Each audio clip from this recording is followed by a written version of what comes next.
Bismillahirrahmanirrahim. Assalamualaikum warahmatullahi wabarakatuh. Kembali lagi di Damar TV. Kali ini kita ada di segmen jual. Jual itu adalah jumpa alumni. Kepanjangan dari jumpa alumni ya. Alumni siapa yang malam ini mau kita jual? Mudah-mudahan bisa dijual. Siapakah? Kita bacakan dulu kurikulum vitae-nya. Tamu kita kali ini lahir di Pandeglang 8 November 1992. Hitung sendiri ya usianya berapa. Alamat lengkap Kampung Cigandeng, Menes. Oh deket ya. Pendidikan formal TK kosong. Sama berarti sama saya. Belum ada TK kali ya waktu itu. SD Cigandeng 2. Lulus tahun 2004. Kemudian SMP-nya atau MTS-nya di MTS SMA Pusat Menes, sama dengan saya di sini, MTS SMA Pusat Menes 2007 ya lulusnya. Terus SMA-nya SMA 4 Pandeglang tahun 2010. S1-nya di Pasundan, Unpas ya, Bandung berarti 2015 ya.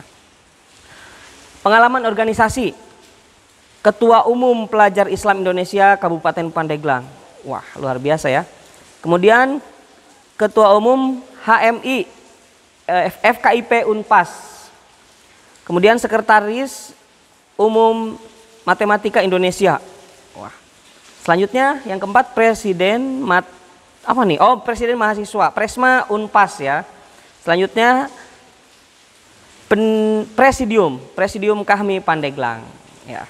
Itu beberapa organisasi yang sudah beliau ikuti atau pernah masuk ya, atau pernah menjadi ketua dan lain sebagainya ya. Langsung saja, mungkin sudah penasaran, atau kalau kalian lihat judul pasti udah nggak penasaran ya, karena ini pasti ada judulnya di YouTube ya. Kita akan lebih dekat mengenal tamu kita di segmen jual ini. Silahkan masuk Kang Miftahul Farid Syukur. Selamat datang ya. Waalaikumsalam. Silahkan duduk. Selamat malam Kang Miftahul. Saya manggilnya apa nih? Yang penting jangan Bapak. Jangan Bapak ya. Terlalu tua. Kenapa terlalu tua ya? Oh, mentang-mentang dia masih ini ya, single ya. Masih milenial. Masih milenial ya. Makanya slogannya apa? Milenial ya. Ya, milenial, jadi disebutnya Kang MFS. Oh, Kang MFS. Berarti saya nggak salah tadi ya menyebut Kang Farid ya. Nggak apa-apa, Oke. nggak bener kok. Sebetulnya saya juga sering dengar Kang MFS ini di Radio Krakatau. Kalau lagi di mobil kan dengar, wah, MFS, bahkan ada lagunya juga. Siapa sih kata saya MFS ini? Setelah tahu kepanjangannya Miftahul Farid. Oh, saya pernah lihat, saya pernah kenal ya. Dan ternyata Kang Miftahul Farid Syukur ini sekarang kesibukannya apa? Kan dari berita atau dari Krakatau mungkin saya taunya menjadi anggota DPRD gitu ya. Atau gimana itu? Tolong ceritakan. Ya, jadi selamat malam semuanya, sahabat TV Damar. Damar TV ya. Damar ini lampu ya. Lampu atau ya. bisa juga dialog anak Matul Anwar kan. Iya, kalau secara ininya dialog anak Matul ya. Jadi kesibukan saya sehari-hari sebagai anggota DPRD Kabupaten Pandeglang. Salah satu anggota DPRD termuda di Kabupaten Pandeglang. Gitu. Ada yang lebih muda lagi nggak? Ada yang lebih muda. Oh, ada yang muda, tapi termuda ya? Ya, gitu. Ya maksudnya ya bukan termuda, salah satu orang yang muda. Salah satu orang yang muda, makanya milenial ya, jargonnya. Milenial dan masih single gitu. Masih single ya. Tapi ngomong-ngomong single berarti belum laku ya. Ya. Jadi bohong kalau ada orang yang bilang ganteng berarti bohong. Oh, bohong berarti. Masih kalah ganteng sama saya ya. Masih kalah ganteng sama Pak Alfian gitu. Oke. Ya. Di usia sekarang tahun 92 berarti 28 ya. Di usia 28, 27 mungkin pas jadi anggota 26 pas jadi anggota DPRD. Itu sebelumnya memang sudah terbayangkan atau memang sudah terencanakan dari zaman dulu? Oh, atau enggak. Saya ya seperti siswa kayak teman-teman. Jangankan untuk ngomong di depan orang, untuk nulis di papan tulis aja saya gemeteran. Kencing ya? berdiri saya waktu zaman sekolah gitu. Zaman sekolah. Saya kan dulu sekolah juga di sini. Ini mengembalikan saya seperti 15 tahun yang lalu ya. Jadi ruangannya masih sama, aulanya masih sama, kemudian lapangannya masih sama, hanya beda tata letak, estetika saja, mungkin keindahan yang memang berbeda, lebih indah sekarang dibandingkan dulu gitu. Zaman dulu ya. Tapi murid-muridnya dulu juga hebat-hebat, dan insya Allah Batul Anwar selalu mencetak orang-orang hebat. Iya, gitu. mudah-mudahan, amin ya. Salah satunya Kang MFS mungkin ini, gitu ya. Miftahul Farid Syukur. Nah, mungkin kan anak-anak atau anak-anak MTS, anak-anak yang lainnya juga di usia sekolah sekarang ya, di usia 26 tepatnya sudah menjadi anggota DPRD. Apa enaknya dan apa nggak enaknya? Ya, sesuatu hal pasti ada enak dan tidak enak. Seperti makanan mahal, kekurangannya dia terlalu mahal, tapi ternyata rasanya enak. Tapi belum tentu yang mahal itu adalah enak. Tapi tergantung bagaimana kita menikmatinya. Menjadi seorang pemimpin, pada hakikatnya setiap orang adalah pemimpin. Setiap makhluk yang dilahirkan di dunia itu adalah pemimpin. Nah, maka dari itu pasti banyak rintangan, kemudian onak duri yang dilewati, apalagi public figure yang selalu menjadi omongan netizen. Karena maha benar netizen dengan segala komentar. Kan begitu. Banyak juga ya yang suka, kan aktif juga kan di sosial media tentunya saya aktif ya. di media sosial. Gitu. Oke, sebelum itu karena ngomong aktif di sosial media, tolong sebutkan sosial medianya biar teman-teman tahu. Promosi sekalian ya. Promosi. Facebook saya Miftahul Farid Syukur, kemudian Instagram saya Miftahul Farid S, Twitter saya Miftahul Farid S. Oke, nanti ditulis di bisa bawah sini ya. Bisa di follow atau mungkin bisa di blok juga nggak apa-apa kalau misalkan kesal di sama blok saya. Ya. Atau mungkin ada yang DM. Boleh, yang penting nggak minta pulsa ke saya. Gitu. Oke. Nah, capek nggak sih jadi anggota DPR tuh, capek nggak sih? Hobi yang menyenangkan, pekerjaan yang menyenangkan adalah hobi yang dibayar. Bagi saya, berbicara depan orang banyak, menyuarakan aspirasi masyarakat, kemudian berkumpul dengan masyarakat, itu adalah hobi saya. Sehingga tidak merasa capek, walaupun kadang ya seperti malam ini kan, sehari udah muter-muter tapi harus ada agenda lagi, ya itu adalah suatu resiko bagi saya.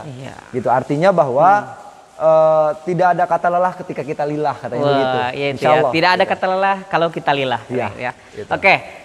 Nah, mungkin buat anak-anak muda juga, saya juga belum nggak tahu sih. Jadi kegiatan anggota DPR itu gambaran umumnya ya, apa aja sih, Kang? Sebetulnya tugas kita cuma 3, tidak banyak, hanya 3. Yang pertama adalah budgeting, yang kedua legislasi, yang ketiga controlling. Naon cenah eta, kadang kan ya belum tentu semua tahu. Gitu. Controlling itu apa? Budgeting itu adalah menganggarkan.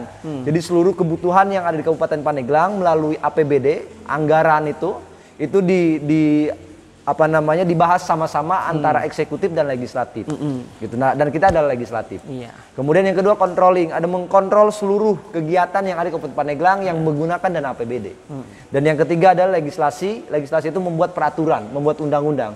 Bedanya kalau di DPR RI membuat undang-undang seluruh Indonesia, kalau kita membuat aturan hanya satu daerah saja untuk satu kabupaten saja. Itu hanya 3 sebetulnya tugasnya, selain daripada menyerap aspirasi masyarakat. Gitu. Karena sekarang kan sudah banyak info-info ke saya kan, di Pandeglang ini banyak wisata ternyata, Pak Alfian. Salah satunya adalah wisata Jalan Berlubang gitu kan. Itu betul. Jadi nikmati saja wisatanya. Nah, tadi sudah bercerita tentang kesibukannya sebagai anggota DPR itu seperti apa. Nah, selain itu ternyata Kang Miftahul Farid Syukur ini tadi dari kurikulum vitae yang kita baca, MTS MA Pusat tahun 2007 ya. 2004 sampai 2007. 2004 sampai 2007 ya. Alhamdulillah saya diluluskan.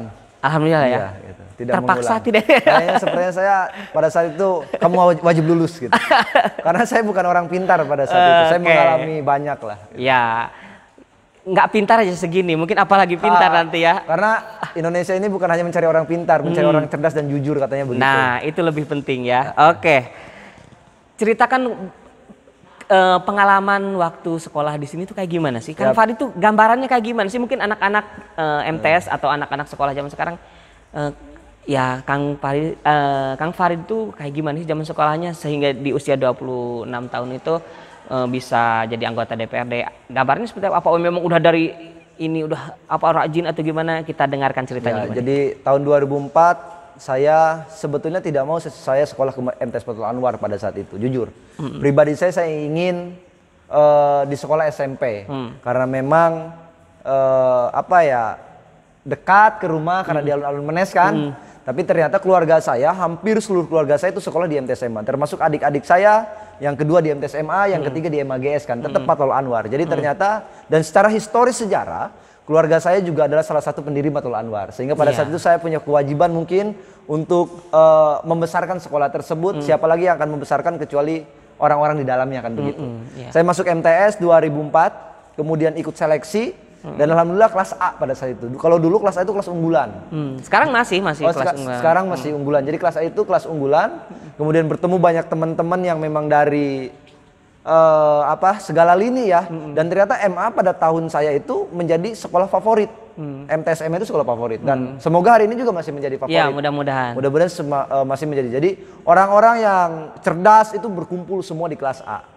Dan saya sebetulnya tidak cerdas-cerdas amat, hanya juara umum setiap kelas 1 sampai kelas 6 selalu juara umum pada saat itu. Tapi ya saya merasa minder aja karena memang ini kan kota saya dari kampung, Cigandeng, air berisik. Siapa sih yang tahu air berisik? Gitu Cigandeng. Ya? Nah kemudian waktu sekolah saya pinter enggak, kemudian bolos sekolah enggak juga, ya masuk aja seperti biasanya. Tapi agak badung dikit. Agak gitu. badung dikit, dikit itu ya kayak dulu saya pernah saya jujur. Saya salah satu orang yang dibotakin pada saat sekolah. Pernah dibotak ya? Pernah dibotakin. Oke. Itu sampai sekarang masih ada ya? Sekarang belum ada. Ya. Sekarang nggak ada mungkin kayaknya. Satu-satunya. Angkatan saya yang dibotakin itu adalah satu-satunya angkatan yang dibotakin. Itu karena merokok. Gitu. Jadi merokok di luar, kemudian ketahuan. Walaupun hari itu saya tidak merokok sebetulnya, teman-teman yang merokok. Cuman kan biasa. Kalau dulu kan obrolan emak-emak komplek gitu. Satu jadi, lingkungan gitu ya. Nah, gitu. Akhirnya saya di sidang, kemudian ditangtungkan lah gitu. Tangtungkan, disetrap, kemudian dibotakin pada saat itu oleh almarhum ya. Tapi ya saya tidak pernah dendam. Saya inget doang gitu kan. Dan itu sebetulnya merupakan salah satu perhatian dari sekolah sebetulnya. Iya, jadi itu kesalahan saya juga, bukan kesalahan sekolah yang memang melanggar poin-poin yang telah ditetapkan oleh sekolah. Mungkin banyak sekolah-sekolah lain yang melihat anaknya di luar akan biasa aja cuek. Kalau di kita, insya Allah di lingkungan sini, di luar atau di mana kelihatan anaknya mungkin yang bermasalah atau mereka di media sosial pun mereka misalkan ada yang kalau perempuan membuka kerudung nanti kita ingatkan di sekolah. Tapi jujur Pak Alpian, ketika saya dibotakin dulu itu bukan saya bilang ke orang tua, saya takut. Serius. Siswa dulu apabila distrap di sekolah, kemudian dimarahin di sekolah, itu tidak akan bilang orang tua. Kenapa? Ketika bilang orang tua maka habis kita. Jadi setelah jatuh ternyata tertimpa tangga juga. Makanya pada saat itu saya diam. Kenapa dibotakin? Gaya aja kata saya. Gitu kan? Padahal enggak di sekolah. Berarti orang tua nggak tahu saat itu? Nggak tahu, hari itu nggak tahu. Tapi lama-kelamaan karena memang banyak keluarga juga yang ngajar, info dari sana-sana ternyata dibotakin. Padahal dimarahin lagi. Gitu. Jadi ternyata orang tua dulu itu memarahin kita dalam mendidik, termasuk juga guru. Bukan berarti ketika mencubit kita, kemudian menstrap kita adalah benci, bukan. Mereka sayang terhadap kita. Ya buktinya dengan saya dibotakin itu hari ini saya jadi dewan kan. Belum tentu kalau nggak dibotakin pada saat itu kan begitu kira-kira. Super sekali. Oke. Nah, Kang Farid kemarin karena kita udah ketemu kemarin kan bercerita bahwa pernah tinggal di asrama. Oh iya. Nah, itu pada saat pertama kali masuk atau gimana masuk ke asrama tuh? Semester 2 Pak. Setelah semester jadi 2, kelas ya? 1 semester 2 mau naik kelas 2 saya masuk asrama. Jadi karena memang saya ingin lingkungan baru aja gitu.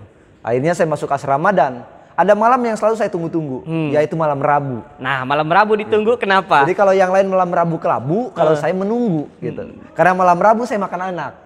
Makan enak enak saya malam Rabu, yaitu makan ayam gitu. Karena selain daripada itu makanannya biasa aja. Biasa aja. Jadi selain daripada malam Rabu, makanan biasanya malam Rabu itu makan ayam. Sehingga saya selalu menunggu kapan malam Rabu tiba. Nah, zaman dulu asrama kalau malam makan enaknya tuh malam Rabu ya. Iya, gitu. Kalau sekarang malam apa? Malam Selasa? Malam Jumat? Enggak, maksudnya kalau makan enak enggak ada ininya. Menunya agak beda. Babacakan. Ya. Kalau kita dulu jarang banget dengan babacakan kayak gitu, serius. Karena ya babacakan sih babacakan, cuman jarang manggang, jarang bakar ikan gitu. Jadi di asrama aja diadain seadanya. Walaupun saya kadang juga sering banget makan di luar gitu. Jadi Saya salah satu anak yang manja mungkin dulu ya. Jadi di asrama tapi seolah-olah tidak di asrama gitu. Hanya tinggalnya saja di asrama. Tapi banyak mendidik saya bagaimana ternyata orang itu mau dia orang kaya, super kaya, belum kaya, prasejahtera dan sebagainya semuanya sama. Jadi pada saat itu kepala asramanya Pak Ohim. Dan Pak Ohim tidak membedakan, oh saya keluarga MA, oh ini bukan keluarga MA, enggak. Jadi beliau menyamakan semuanya dan saya salut sama beliau, selalu hormat sama guru-guru yang di MTS. Kenapa? Karena mereka tidak pernah membedakan siapa muridnya. Mau dia cerdas, mau dia belum cerdas, mau dia kaya atau tidak, semuanya sama. Dan itulah keunggulan MTS MA sampai hari ini gitu. Ya. Dan itu memang masih kita pertahankan dari berpakaian dan apapun kita samakan biar tidak ada perbedaan kasta gitu kan. Dari sepatu aja kan kita memang harus sama. Mau orang kaya mau biasa, sepatunya harus NB yang murah. NB, gitu. Ya. Jangan merek nggak ngasih ini soalnya. Oh iya ya lupa. Nanti mudah-mudahan datang ya. Iya, Oke. Gitu. Setelah Damar TV subscribe-nya ada 10.000 gitu kan? Ya mudah-mudahan. Sekarang baru 1.500 lah, baru mudah-mudahan ya. Kenangan yang apa yang nggak pernah dilupakan di MTS apa? Mungkin kenangan yang tidak pernah dilupakan pertama kali pacaran itu zaman MTS. Oke. Ini serius. Jadi siapa dia? Saya pacaran waktu MTS. Kemudian saya tidak pernah nembak orang secara langsung. Jadi kalau saya suka sama seseorang, saya minta tolong teman untuk buatin surat cinta. Jadi ke teman tolong buatin surat cinta dan dikirim sama dia, dan itu kalau sekarang kan enak Pak Alfian. Kalau misalkan jatuh cinta lewat WA, dibalasnya hari itu juga. Iya. PDKT-nya hari itu juga. Kalau dulu nunggu jawaban minimal seminggu. Jadi kalau misalkan suka sama seseorang, kita nunggunya 1 minggu kemudian baru ada si surat itu. Dan alhamdulillah nggak pernah ditolak juga sih. Itu ya, zaman dulu mah surat-suratan gitu ya. Surat-suratan. Dan itu beneran kucing-kucingan takut sama guru. Jadi lagu kisah kasih di sekolah itu betul. Malu ketika melihat guru. Mana ada sekarang kalau misalkan pacaran ya cuek aja, ada guru ada apa. Kalau kita dulu lari. Jadi ketika misalkan mojok di sana tuh ada lorongan ya. Di belakang ada lorong. Kita mojok jauh-jauhan duduknya. Tapi itu benar. Jadi gemetar, takut kelihatan guru, takut kelihatan malu gitu ya. Malu dilihatin teman saya sama malu. Tapi kalau sekarang ya memang udah zaman sudah mulai berbeda. Orang lebih terbuka, inilah pacar gua gitu. Ini kapal gua aing gitu kan. Kalau dulu luar biasa, kita malu kelihat orang itu seperti kelihat gitu. Iya. Berbeda memang. Bahkan kalau sekarang nggak mungkin diupload di sosial media ya. Ya. Dan sukanya adalah jujur saya merasakan sekolah betul-betul itu. Kalau orang kan selalu ngomong sekolah yang paling asik adalah SMA katanya, mencari jati diri. Kalau saya enggak. Kalau saya waktu MTS.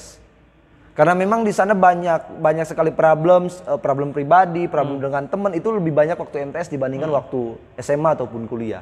Sehingga momen yang paling berharga bagi hidup saya adalah ketika saya masuk MTS MA. Gitu. Lebih banyak mainnya juga. Ya, lebih banyak mainnya gitu. Jadi teman itu lebih dekat, bahkan sampai hari ini komunikasi kebanyakan lebih banyak anak MTS dibandingkan waktu SMA ataupun kuliah. Nggak tahu ya kenapa, karena apa ya? Ya tadi itu, karena menurut saya adalah waktu sekolah MTS adalah hari-hari yang paling berharga bagi saya. Gitu. Oke. Nilai positif apa yang sampai sekarang masih diingat dari MTS? Misalkan apa yang masih bisa dipegang atau masih diingat sama Kang Farid? Hafalan. Kalau dulu kan di MTS kan ada hafalan ya. Jadi sekarang juga masih ada. Oh, masih ada. Jadi harus hafal juz amma dan yasin. Itu ada nilai positif yang harus dipertahankan. Waktu zaman saya hanya MTS MA yang seperti itu. Yang lain nggak ada. Gitu. Bukan berarti saya menyampingkan sekolah lain, enggak. Karena saya juga tanya-tanya ke sekolah lain, tidak ada. Hanya MTS MA apabila mau nebus ijazah dia harus hafal yasin. Gitu kan? Artinya ya berbeda dengan sekolah-sekolah yang lain, makanya tadi saya bilang bahwa MTS ini berbeda dengan yang lain. Gitu. Itu yang positif bagi saya gitu. Ya, masih melekat ya. Masih melekat, jadi hafalan gitu. Dan mungkin mempersiapkan diri kalau mau ulangan, kalau kan harus ada target-target gitu kan. Gitu ya. Jadi keulangan kan kalau ya berpacu lah, berpacu dengan, gitu ya. Gitu. Jadi membuat kita juga bersiap-siap gitu ya. Siap-siap gitu. Oke. Bagaimana pandangan Kang Farid ngelihat generasi milenial sekarang lah? Terlebih-lebih kita di masa pandemi seperti ini. Ya, saya kira bingung saya sih. Kalau saya lihat sekarang bukan generasi milenial lagi, tapi generasi HP miring kayaknya. HP gitu. Miring ya, HP-nya miring. Kemana-mana saya lihat pemuda HP-nya miring gitu. Jadi padahal dekat ternyata tidak wow gitu. Padahal dekat tapi ternyata jauh gitu. Tidak mengenal satu sama lain, ya semua terfokus pada gadget. Memang teknologi penting untuk bagaimana kita ke depan itu membutuhkan teknologi. Tapi juga jangan sampai terlena juga oleh teknologi. Kalau kita lihat punten, literasi atau tingkat membaca seseorang sekarang sudah mulai lemah, Pak. Iya. Kalau dulu masih banyak diskusi-diskusi lorong, berbicara ini, berbicara sana gitu kan. Tapi hari ini mereka lebih banyak, weh dia menang seberaha gitu. Weh udah mitik belum gitu kan. Dan lain sebagainya, itu kebanyakan itu. Dan saya juga harapkan makanya di MTS SMA apalagi di asrama seperti dulu gitu. Jadi tidak memakai handphonenya. Sekarang juga tidak. Ya, jadi seperti zaman purba. Ya itu nikmati saja. Karena jujur, saya lebih menyukai kalau misalkan harus memilih zaman, lebih baik seperti dulu yang tidak mengenal gadget. Karena ketika mengenal gadget, kita ternyata menjauhkan yang dekat. Dan yang jauh makin jauh gitu. Belum tentu yang jauh juga makin dekat. Karena tadi ketika kita main handphone ternyata kita apatis semua. Bukan saya menolak teknologi, tidak. Kita harus menerima dengan teknologi, tapi manfaatkan dengan sebaik-baiknya. Makanya saya salut kalau misalkan teman-teman atau adik-adik siswa yang di asrama tidak memakai handphone, jempol. Kalau ada 100 saya kasih 100 buat teman-teman semua. Karena sanggup untuk tidak bermain handphone. Iya. Minum dulu Kang Farid, silakan. Oke. Nyantai dulu ya. Mungkin dari anak-anak asrama ada yang mau tanya gimana sehingga Kang Farid kita dialog bisa aja, jangan serius-serius karena yang serius itu hanya untuk seperangkat alat sholat dibayar tunai. Itu ya. Ditunggu nanti kapan tuh Kang Farid ya. Waktu MTS apakah Kang Farid udah aktif di organisasi atau enggak tuh? Hah? Saya orang yang paling apatis terhadap organisasi. Saat itu atau saat itu. Saat Jadi, MTS ya. Waktu MTS SMA ya saya bilang tadi, saya kan pinter enggak, organisatoris bukan, kemudian malas juga enggak. Jadi biasa-biasa aja, orang yang memang tidak terlalu terkenal, tapi juga pernah membuat heboh aja, itu aja. Jadi bukan orang organisasi yang ikut drum band, kemudian PMR, pramuka, dan sebagainya. Makanya waktu dulu kan ada pelantikan pramuka, saya sampai dilantik sama teman saya sendiri karena memang waktu MTS dulu 3 kali ikut mobnya pada saat itu gitu. Jadi saya orang yang paling ngapain sih ikut organisasi, nggak penting bagi saya. Gitu. Itu jadi, waktu MTS ya, makanya MTS. Ketika saya ngomong, jangan kan ngomong kayak gini, nulis di depan bor aja saya bergemeteran gitu. Jadi keringat itu waktu dingin. MTS masih ngomong masih canggung gitu ya. Kalau sekarang kan ngomongnya kayaknya nggak putus-putus ngomongnya nih. Dibilang saya nembak cewek aja saya pakai surat. Waktu itu ya. Kalau sekarang udah nggak pakai surat ya. Kalau sekarang cewek yang nembak saya. Oke. Nah, terus sejak kapan belajar untuk ya berbicara ya seperti ini kan ya mahir dalam bicara. Terus ini dari kapan sih tercetusnya atau apa motivasinya dari kapan? Jadi ketika saya masuk SMA, saya diajak organisasi eksternal namanya Pelajar Islam Indonesia. Jadi waktu itu saya tidak bisa, saya nggak bisa ngomong. Bahkan pidato saya pertama ketika menjadi ketua umum PI itu, saya nanya bawa baju ganti nggak? Itu aja titik. Jadi assalamualaikum, puji syukur, kemudian salat dan salam dan pembukaan aja. Kemudian saya nanya, pada bawa baju ganti enggak? Ya udah kalau gitu terima kasih, semoga acara ini selesai. Waalaikumsalam warahmatullahi wabarakatuh, udah gitu aja. Itu pas pertama kali? Itu pertama kali kelas 2 SMA. Kelas 2 SMA. Karena nggak bisa ngomong, saya harus ngomong apa. Dan ketika itu saya ikut organisasi, saya banyak dikasih buku. Lu kalau mau ngomong, kalau bisa ngomong, kemudian lu mau ngomong apa-apa, itu bersumber dari buku. Ketika kamu tidak bisa tidak membaca buku, maka yang diomongkan kamu ya itu aja. Makanya sampai hari ini jujur, saya selalu, bukan selalu ya, artinya ada kalanya saya membaca buku. Tapi tidak dalam satu buku yang saya tidak baca. Adalah buku dalam jurusan kuliah saya. Saya tidak pernah membaca buku matematika. Terus kuliahnya kan di matematika? Satu buku pun saya tidak pernah beli buku matematika kecuali dipaksa oleh dosen. Untuk melengkapi nilai saya gitu. Nah itu menarik sekali. Berarti masa kuliah cuma ya karena apa ya? Gimana ceritanya kok? Karena percuma. Buku matematika bukan untuk dibaca. Tapi untuk dipelajari dengan rumus. Kan harus ngotret juga. Oh, iya, Berbeda hal dengan buku bacaan yang kita baca. Bacaan biasa umum gitu ya. Makanya saya waktu itu saya nggak punya buku matematika. Lebih seneng baca-baca buku politik hukum, gitu ya? Kayak gitu. Jadi waktu di Bandung kuliah, saya satu lemari buku semua. Andai tidak kebanjiran pada saat itu kosan saya, mungkin udah saya bawa ke rumah. Cuman kebanjiran semua. Akhirnya ya hancur semua juga buku-bukunya ya. Gitu. Makanya generasi muda, jika Anda ingin menjadi orang sukses, Anda harus membaca. Jadi membaca juga bukan pada saat pidato membaca, bukan. Tapi juga ketika Anda mengeluarkan retorika, maka berasal dari buku bacaan tersebut. Ya. Karena sesungguhnya buku itu bisa mendoktrin seseorang. Jadi buku itu bisa mendoktrin seseorang, bagaimana aktivitas dia seseorang itu bisa ditentukan oleh buku tersebut. Tapi pilih-pilih juga bukunya. Jangan sampai buku komik doang gitu kan, jangan juga. Gitu. Itu juga mungkin kalau buku komik mungkin nggak terlalu ngaruh gitu ya. Nggak terlalu ngaruh karena ya akhirnya berhayal.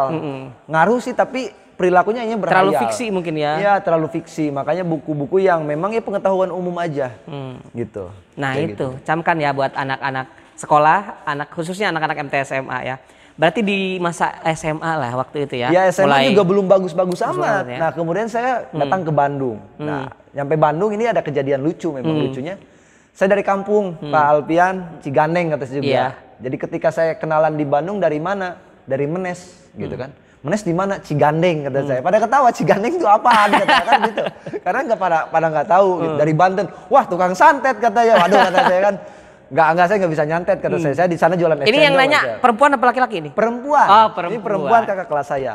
Nah, kemudian nyampe Bandung, kuliah dan tiba-tiba saya dipanggil Miftah pada saat itu. Oh, Miftah. Karena nama depan saya Miftahul kan, dipanggil Miftah. Miftah ikut teteh yuk kata ya. Kemana teh?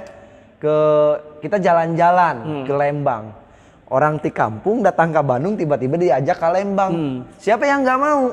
Semua orang pasti mau saya yakin. Karena memang di kampung teh ya. Yeah. Nah, datang ke sana ternyata bukan diajak jalan-jalan tapi saya didoktrin oleh satu organisasi lagi di sana yang bernama Himpunan Mahasiswa Islam. Nah mulai dari situ ketika saya langsung jadi ketua umum, setelah jadi ketua umum himpunan saya menjadi orang nomor 1 di kampus saya dengan jumlah mahasiswa 16.200 mahasiswa. Disitulah saya digembleng bagaimana saya bisa berbicara depan orang banyak, bisa debat, kemudian bisa berretorika dan lain sebagainya, termasuk bisa meluluhkan hati seseorang kan begitu.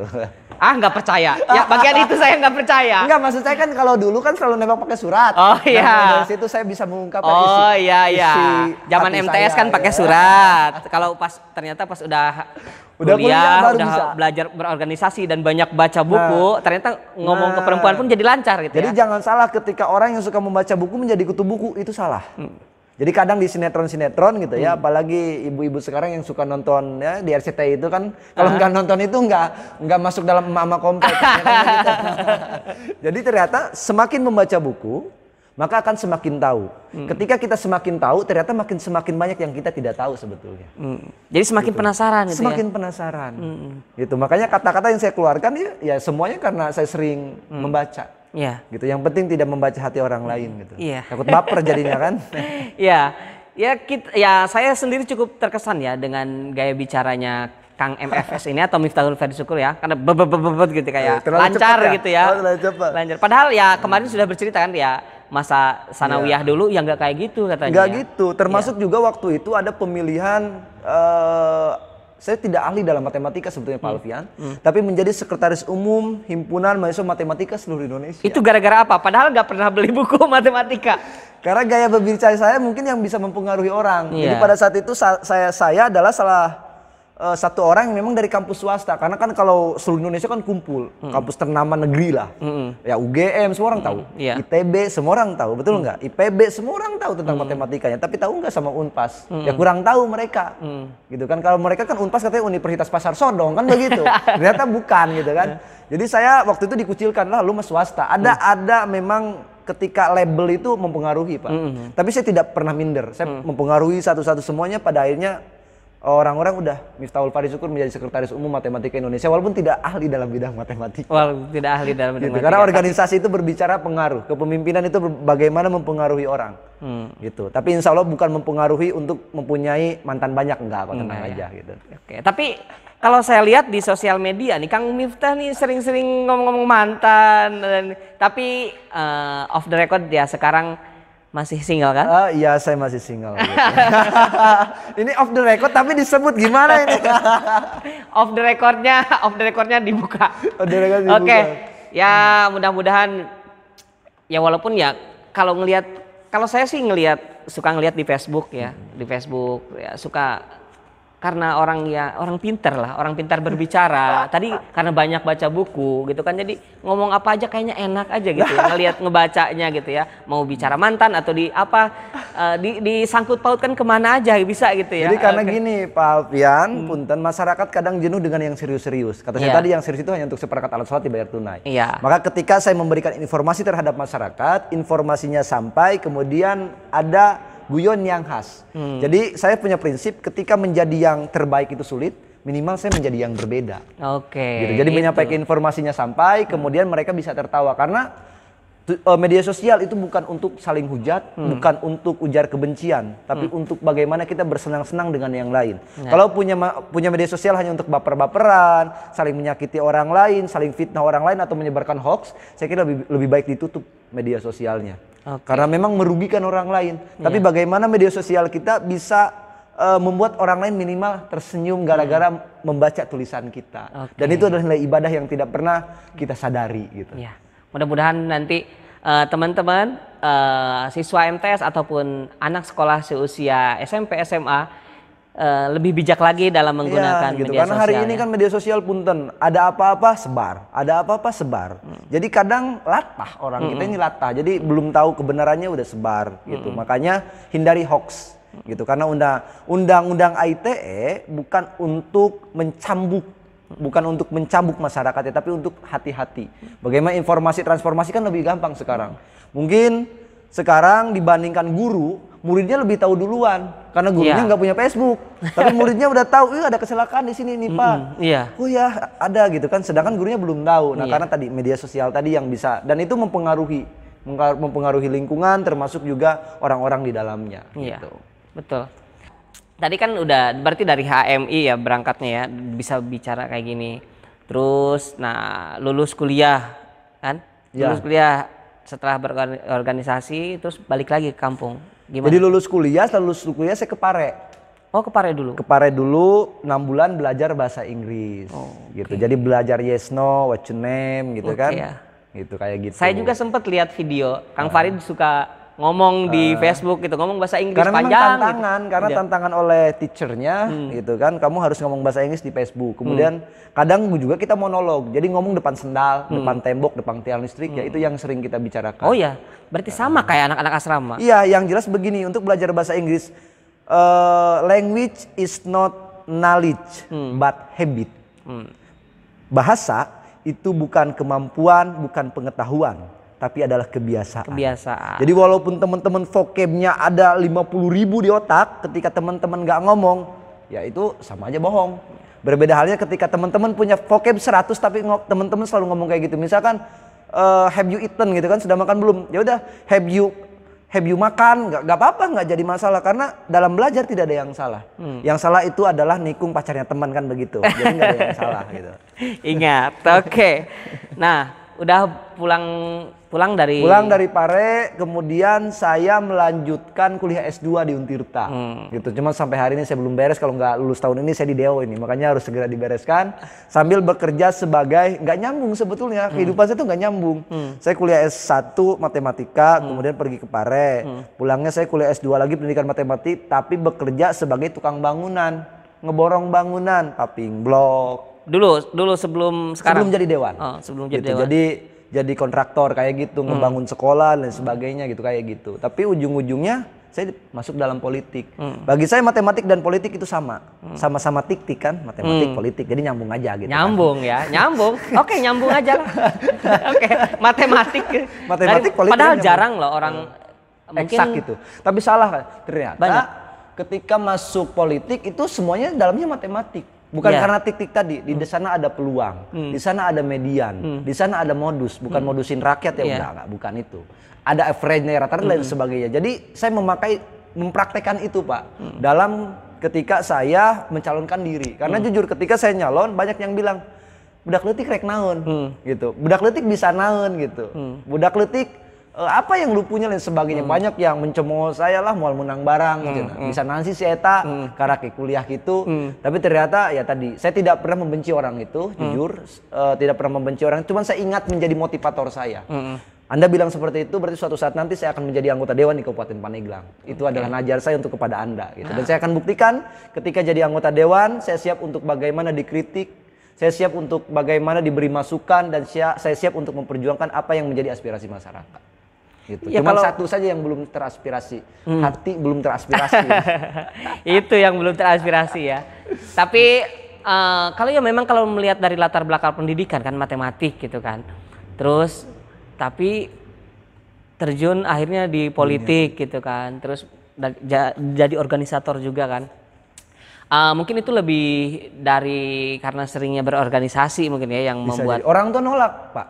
Jadi awalnya ketika saya mencalonkan diri itu ditolak oleh orang tua. Lu ngapain? Keluarga kita semua PNS, pegawai non-stop, gitu kan? PNS kan pegawai non-stop. Jadi siang misalkan jadi guru, ngajar di sekolah, malam ngajarin anak-anaknya kan gitu. Jadi saya dalam keluarga saya satu pun jangankan itu, jadi lurah aja nggak ada. Jadi apalagi jadi anggota dewan, calon pun di kampung saya itu belum pernah ada. Dari kampung itu ya? Dari di kampung itu di desa saya, dari dulu zaman kuda ngegel besi sampai Firaun masih murtad gitu kan, ya tetap nggak ada yang namanya orang Ciganeng nyalon dewan.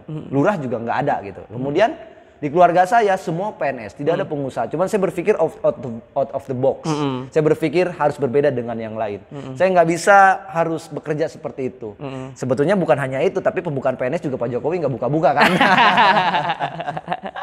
Oke, itu. Gitu. Jadi ya aja ditolak. Jadi sebetulnya ya itu semuanya ada hikmahnya. Ya mungkin kan tadi karena pembukaan PNS nggak apa, tapi kan selalu berpikir gitu kan, selalu dinamis ya, harus apa Iya gitu kayak kan. sekarang di rumah saya bikin UMKM sendiri aja. Saya bikin kolam ikan yang saya selalu jual ke orang lain ya kayak gitu ya. Hobi saya ya tadi, hobi saya bikin. Jadi saya punya cita-cita ketika sekolah. Saya ingin punya perusahaan yang di dalamnya teman-teman saya semua. Bukan berarti saya ingin menjadi bos di antara teman-teman, bukan. Tapi ketika teman-teman yang bekerja di situ saya tahu, oh karakter si ini, karakter si ini, karakter si ini. Nah, itu adalah cita-cita gitu, saya yang belum bisa gitu. Kayak misalkan Pak Alpian cocoknya di darat, berarti kan buaya kan gitu. Bisa aja. Oke. Wah, saya dapat label baru malam ini ya. Oke. Kira-kira langkah-langkah apa lagi yang akan dicapai nanti untuk kedepannya? Jadi politisi itu adalah pekerjaan yang tidak pernah nyaman, sebetulnya selalu was-was. Kenapa selalu was-was? Besok hari kita bisa dipecat aja oleh partai ketika kita melakukan kesalahan gitu kan. Setiap politisi pasti bercita-cita ingin menjadi presiden, itu pasti. Karena itu adalah kasta paling tinggi. Tapi saya tidak pernah memimpikan itu gitu. Jadi kalau saya ikuti aja yang ada. Yang penting bagaimana lingkungan saya, kemudian orang yang kenal dengan saya, orang yang memilih saya, ya kita sama-sama baik lah. Gitu, tidak ada clash, tidak ada saling membenci dan sebagainya gitu. Jadi saya belum punya target ke depan harus jadi apa, yang jelas bagaimana saya memanfaatkan kebijakan saya, memanfaatkan wewenang ini sebaik-baiknya. Ketika orang meminta bantuan, ya kita beri solusi, walaupun tidak 100% juga kita kasih solusi. Intinya bahwa bagaimana memaksimalkan menjadi wakil rakyat. Gitu. Jadi tidak terlalu bertele-tele, walaupun memang tadi saya bilang bahwa setiap politisi pasti punya mimpi yang jauh. Dan perlu diingat, setiap politisi ada fasenya juga. Setiap orang punya fase kekuasaan masing-masing. Mungkin hari ini saya berkuasa, besok lusa ketika saya mencalonkan lagi tidak jadi, mau jadi apa? Gitu. Makanya saya tidak terlalu berpikir bahwa mimpi-mimpi kemana, atau misalkan harus menjadi orang yang sok-sokan, karena kita nggak tahu hari ini jadi dewan, besok bisa jadi nggak jadi dewan. Gitu ya, syukur-syukur hari ini jadi dewan, besok jadi bupati kan. Gitu kan, syukur-syukur begitu. Amin. Cuman kan kita nggak tahu apa yang menjadi rahasia ilahi. Yang penting kita jalani apa yang telah kita lalui hari ini. Gitu. Berikan terbaik terhadap rakyat, karena bagaimanapun suara kebenaran ada di rakyat. Kata saya bilang tadi bahwa maha benar netizen dengan segala komentarnya. Nah itu kan mungkin capaian-capaian untuk di karir. Tapi kalau untuk ke KUA udah ada belum ya? Ya insya Allah lah kalau ke KUA doakan saja dari semuanya. Ya jangan lupa lah undang-undang ya Bu ya. Saya makanya kenapa kemarin menunda pernikahan saya. Tadinya mau nikah kemarin-kemarin saya tunda karena khawatir nggak bisa ngundang, amplop nggak ada yang masuk nanti. Karena corona ya. Iya, nanti kan Pak Alpian nyatanya mau ngamplop, karena corona nggak datang lah kan gitu. Nanti nggak nyampe amplopnya kan, sayang. Oke. Demikian tadi kita sudah ngobrol-ngobrol banyak ya. Satu lagi yang saya minta ya, pesan buat anak-anak MTS ya yang mungkin sekarang masih dalam proses masa remaja ya, mungkin masih labil, dan apa sih pesannya buat mereka terakhir? Pesan saya buat teman-teman MTS SMA satu hal, teman-teman adalah orang-orang pilihan. Kenapa saya bilang katakan pilihan? Dari ribuan orang, dari jutaan orang yang masuk SD, hanya seperkian kecil, hanya seperkian ribu yang bisa masuk SMP. Dan teman-teman hanya beberapa ratus yang masuk MTS. Menurut saya MTS SMA adalah sekolah pilihan. Sekolah yang memang berbeda dengan sekolah yang lainnya. Sehingga bisa mencetak generasi bangsa yang akhlakul karimah. Nah, pesan saya yang paling penting adalah bagaimana remaja-remaja ini bisa memahami kondisi sekitarnya. Memahami dalam artian tidak sembrono memanfaatkan teknologi-teknologi yang ada. Karena kadangkala hari ini tadi yang saya katakan dari awal bahwa pemuda sekarang ya lebih suka dengan SNSD, lebih suka dengan main ML-nya, remaja sekarang lebih suka dengan main PUBG-nya. Kalau saya harus mengulang ke dulu, saya akan menjadi orang yang pertama yang akan mencalonkan sebagai ketua OSIS. Jujur. Kenapa? Karena organisasi itu penting. Organisasi akan mempengaruhi tingkah laku Anda, cara berbicara Anda, kemudian sopan santun Anda juga pasti dipengaruhi terhadap organisasi. Makanya berlomba-lombalah masuk organisasi.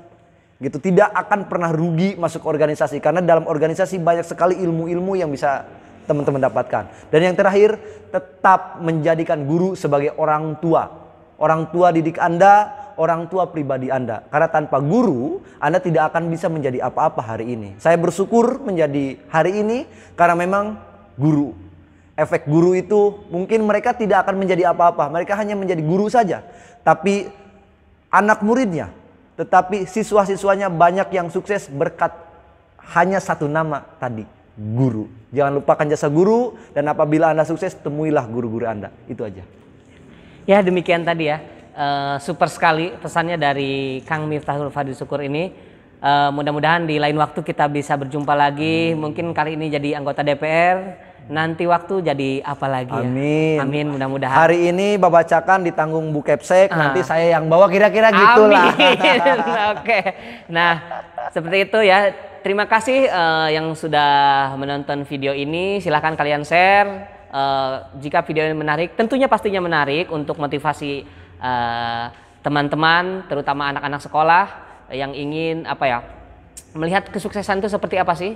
Ternyata ya begitu ceritanya ya, seperti yang telah diceritakan oleh Kang Miftahul Fadil Syukur tadi. Demikian, hadanallahu wa iyyakum ila siratal mustaqim. Wassalamualaikum warahmatullahi wabarakatuh. Waalaikumsalam warahmatullahi wabarakatuh. Terima kasih Kang Farid.